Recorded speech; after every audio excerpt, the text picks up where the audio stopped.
आज सावन का पहला सोमवार है।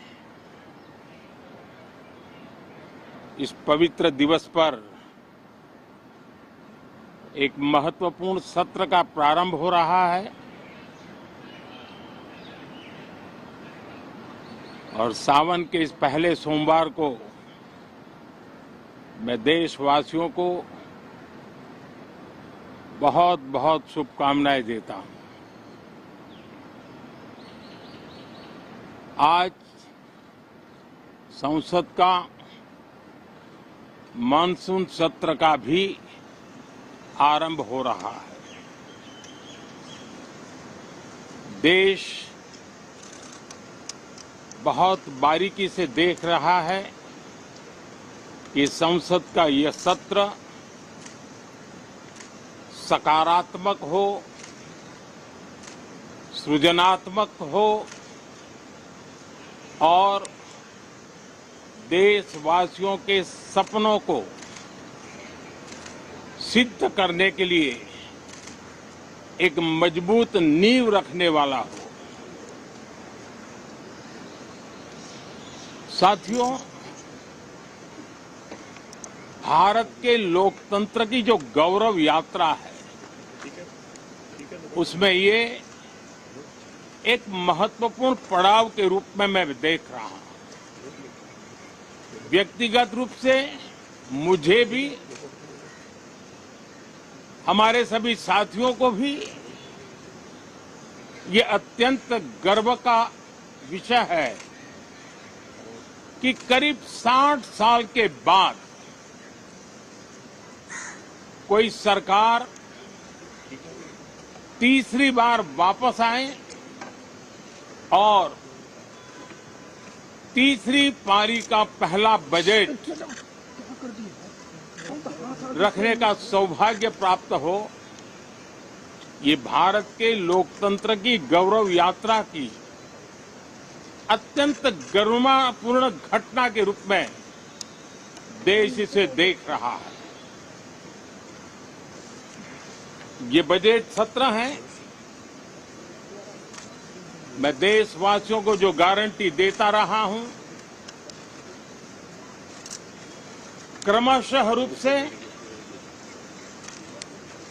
उन गारंटियों को जमीन पर उतारना, इस लक्ष्य को लेकर के हम आगे बढ़ रहे हैं। ये बजट अमृतकाल का एक महत्वपूर्ण बजट है।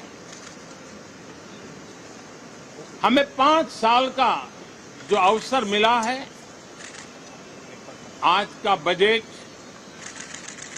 हमारे उन 5 साल के कार्य की दिशा भी तय करेगा और ये बजट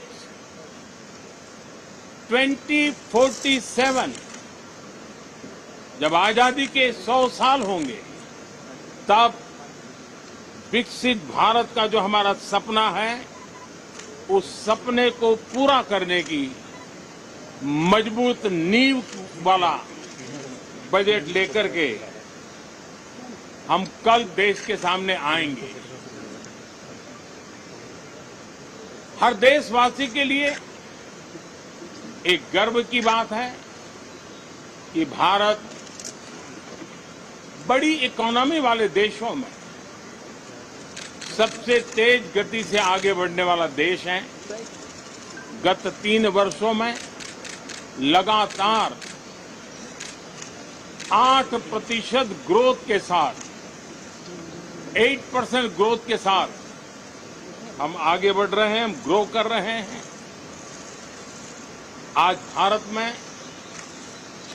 पॉजिटिव आउटलुक, इन्वेस्टमेंट और परफॉर्मेंस एक प्रकार से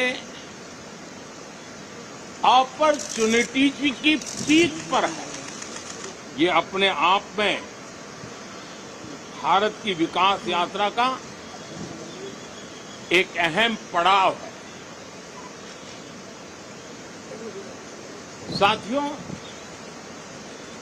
मैं देश के सभी सांसदों से किसी भी दल के क्यों न हो, मैं आज आग्रहपूर्वक कहना चाहता हूं कि हम गत जनवरी से लेकर के हम लोगों के पास जितना सामर्थ्य था, उस सामर्थ्य को लेकर के जितनी लड़ाई लड़नी थी लड़ ली।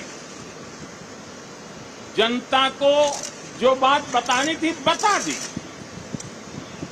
किसी ने राह दिखाने का प्रयास किया, किसी ने गुमराह करने का प्रयास किया, लेकिन अब वो दौर समाप्त हुआ। देशवासियों ने अपना निर्णय दे दिया। अब चुने हुए सभी सांसदों का कर्तव्य है, सभी राजनीतिक दलों की विशेष जिम्मेवारी है कि हमने दल के लिए जितनी लड़ाई लड़नी थी लड़ ली। अब आने वाले 5 वर्ष के लिए हमें देश के लिए लड़ना है, देश के लिए जूझना है, एक और नेक बनकर के जूझना है।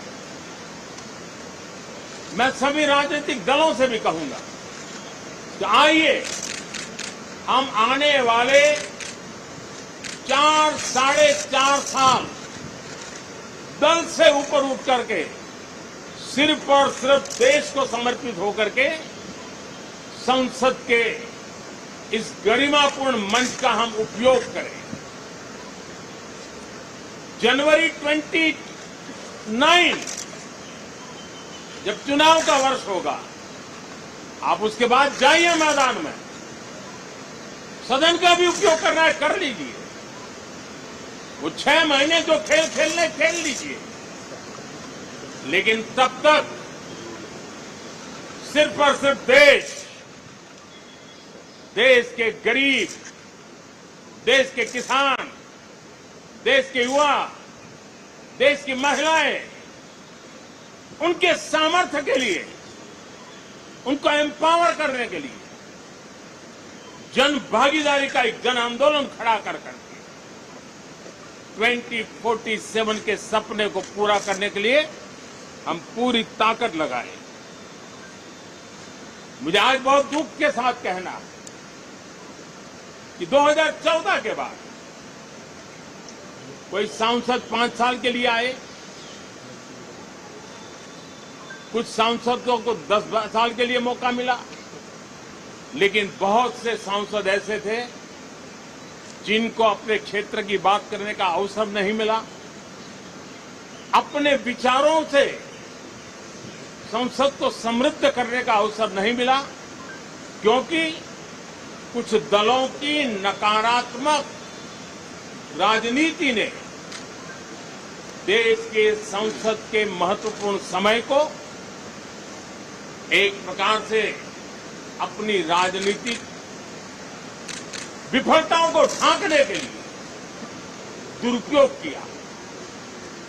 मैं सभी दलों से आग्रहपूर्वक कहता हूं कि कम से कम जो पहली बार सदन में आए हैं, ऐसे बहुत बड़ी संख्या में हमारे माननीय सांसद हैं और सभी दल में हैं, उनको अवसर दीजिए, चर्चा में उनके विचारों को प्रकट करने का मौका दीजिए, ज्यादा से ज्यादा लोगों को आगे आने का अवसर दीजिए।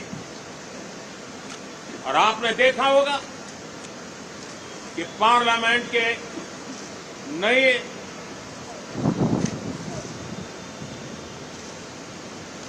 संसद गठन होने के बाद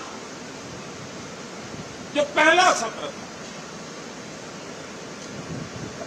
140 करोड़ देशवासियों ने बहुमत के साथ जिस सरकार को सेवा करने का हुक्म किया है देशवासियों ने, उसकी आवाज को कुचलने का और लोकतांत्रिक प्रयास 2.5 घंटे तक देश के प्रधानमंत्री का गला घोंटने का, उनकी आवाज को रोकने का, उनकी आवाज को दबाने का लोकतांत्रिक परंपराओं में कोई स्थान नहीं हो सकता और इसका कोई पश्चाताप तक नहीं, दिल में दर्द तक नहीं। मैं आज आग्रहपूर्वक कहना चाहता हूं, देशवासियों ने हमें यहां देश के लिए भेजा है, दल के लिए नहीं भेजा है। ये सदन दल के लिए नहीं, ये सदन देश के लिए है। ये सदन सांसदों तक की सीमा तक नहीं है, 140 करोड़ देशवासियों की एक विराट सीमा करके लिए है। मैं विश्वास करता हूं कि हमारे सभी माननीय सांसद पूरी तैयारी के साथ चर्चा को समृद्ध करेंगे। कितने ही विरुद्ध विचार होंगे, विरुद्ध विचार बुरे नहीं होते हैं, नकारात्मक विचार बुरे होते हैं। जहां सोचने की सीमाएं समाप्त हो जाती, देश को नकारात्मकता की जरूरत नहीं है। देश को